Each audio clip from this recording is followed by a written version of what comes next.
তুমি ছাড়া তো আমার আর কেউ নাই। আল্লাহ গো, তুমি যদি মাফ না করো কে আমাকে মাফ করবে?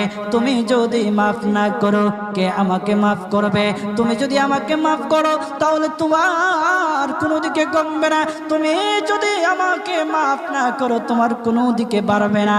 আল্লাহ গো, তুমি আমাকে মাফ করে দাও। সারাটা জীবন অন্যায় কাজ করেছি, সারাটা জীবন নাফরমানি করেছি, আমার কাছে কালেমার দাওয়াত কম আসে নাই, আমার কাছে কালেমার দাওয়াত কম আসে নাই, আমাকে লোকেরা কম বোঝায় নাই। ওগো আল্লাহ, তুমি আমাকে মাফ করে দাও। মাফ না করলে কোথায় যাব, কার কাছে যাব?